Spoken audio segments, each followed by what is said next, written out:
RCD, a sintonia perfeita para ativar os seus sentidos.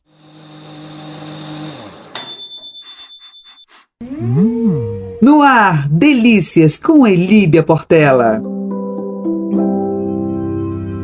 Olá, amigo da rádio RCD. Vamos lá falar de como nasceu o Pão Delícia? Eu prometi isso semana passada, então vamos lá. Quando eu criei esse pão, eu tinha apenas 9 anos. Sim, fui eu quem criei. Mas criei numa brincadeira, que eu brincava muito de cozinhado, de fazer comida com meus amiguinhos, com meus irmãos. E era uma brincadeira boa, gostosa. Eu sempre me colocava como cozinheira. Cada um tinha um a fazer na casa, numa brincadeira. E o meu sempre era cozinheira. Até a minha mãe brincava muito e dizia: você ainda vai matar seus irmãos, porque tudo que você pega vai botar nessa panela para eles comerem. E era verdade. Mas eu tinha cuidado de olhar o que é que tinha, o que é que ela usava. Nós não tínhamos geladeira naquela época, mas o que sobrava que ela estava cozinhando, que ela separava, eu colocava na vasilhinha e punha dentro na vasilhinha, junto dos potes. Potes de água, eram aqueles potes grandes, chamados talha de água, que ficava friozinho, então eu colocava ali o recipiente. Bom, daí o que foi que aconteceu? Quando minha mãe, foi fazer o pão, que ela fazia um pão para lanche, não tinha farinha de trigo. Ela mandou meu irmão ver se já tinha chegado e ela demorou muito. Quando veio a chegar, já era muito tarde.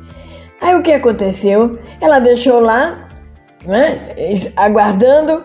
Aí quando ela disse que não serve mais para hoje, desde que amanhã eu faço outra, porque nós não tínhamos, como eu falei antes, geladeira para guardar. Ela mandou jogar fora aquela fermentação. Eu, com pena, disse: mãe, vai jogar fora? Ela vai, hoje eu não vou fazer mais nada. Aí tudo bem. Eu aí peguei aquilo, levei lá para dentro. Meu irmão chega com a farinha. Aí ela põe lá, arrumou a farinha lá dentro da prateleira, tudo lá, e eu olhando. Quando ela saiu, ela foi lá para fora, eu corri, peguei a farinha e fui fazer o pão. Quando eu tô colocando farinha, ela chega na ponta do pé e me surpreende. Você tá gastando farinha, não pode, essa farinha é para eu usar amanhã, pro lanche da manhã e tal. E resultado, me tomou a farinha e eu não tinha complementado a minha massa ainda. Tava ainda aquela massa mole, pastosa. Eu digo: o que é que eu vou fazer? Vou fazer assim mesmo. E peguei 2 colheres, com 2 colheres, fui fazendo aquela porção de massa, colocando na assadeira, né? E deixei crescer, em seguida botei para assar. O forno lá ficava praticamente 24 horas aceso, porque era carvão, era brasa, era lenha. Então ficava aceso. Ele assou, não ficou muito bonito. Meu irmão criticou, inclusive: mana, tá feio. Ainda reclamou que não ia comer e tal, mas eu aí peguei manteiga, passei por cima. Peguei requeijão de fazenda, ralei em cima, cobri de queijo, não aparecia mais aquela feiura. Ele aí pegou e comeu: agora sim, agora tá gostoso. E daí em diante virou só brincadeira. Todas as vezes que eu tinha oportunidade de fazer pão, sendo que cada dia eu fazia um pão diferente, porque eu usava os ingredientes que sobravam.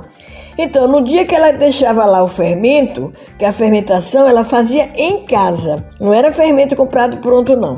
Eu aí pegava aquele fermento e colocava. Se tinha fermento quantidade maior, eu botava uma quantidade maior também de líquido. Quando não tinha aquela quantidade, eu colocava a quantidade menor. E assim eu ia variando e cada dia saía um pão diferente. Lógico que não foi com 9 anos que eu fiz esses formatos de hoje, porque o formato eu não tinha forma de fazer, era com 2 colheres. Em seguida, depois de 9, 10 anos, 11 anos, aí eu já fui fazendo modelado diferente. Colocava numa manga de pasteleiro e exprimia. Aí ele não ficava bem redondinho, mas eu sempre camuflava com queijo por cima. Mais tarde, bem mais tarde, a minha própria mãe fazia um pão redondo. Eu olhava como é que era, só que a massa era enxuta. E eu tentava fazer, mesmo com a massa um pouco amolecida. Lógico que a massa já não era a mesma que eu fiz a primeira vez, que a primeira vez não dava para eu tocar. Mas nessa eu já fazia, já pegava, já dava para fazer a modelagem.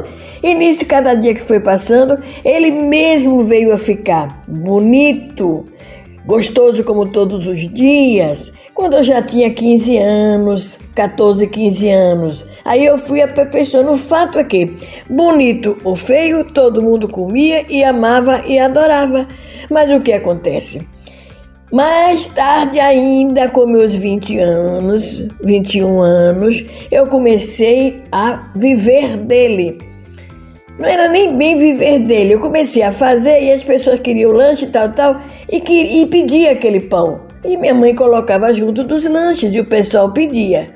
Bom, chegou o momento quando eu me formei, as pessoas pediam sempre a receita para mim, eu dava, eu não vendia a receita, eu dizia como é que era. E às vezes eu ia na casa da pessoa fazer o pão para a pessoa ver. Tá? Então eu tinha aquilo, o quê? 18, 19, 20 anos, era quando eu dei demais essa receita. Quando eu me formei, que eu vim para Salvador, aí já foi diferente. Aí já é outro caso que eu tenho que contar, que esse pão salvou a minha vida. E é por isso que hoje eu comento demais com as pessoas, aprendam a fazer. Porque esse pão é feito para aquelas pessoas que não têm emprego, porque ele realmente tem um resultado muito legal na vida da gente. Ele ajuda demais. Então, a semana que vem, no programa de quarta-feira, eu vou comentar como é que ele salvou a minha vida e como é que ele pode salvar a vida de vocês também. Por isso, me aguarde. Quarta-feira estou por aqui ao meio-dia, na rádio RCD, aguardando vocês. Um beijo grande e até lá. RCD, a sintonia perfeita para ativar os seus sentidos.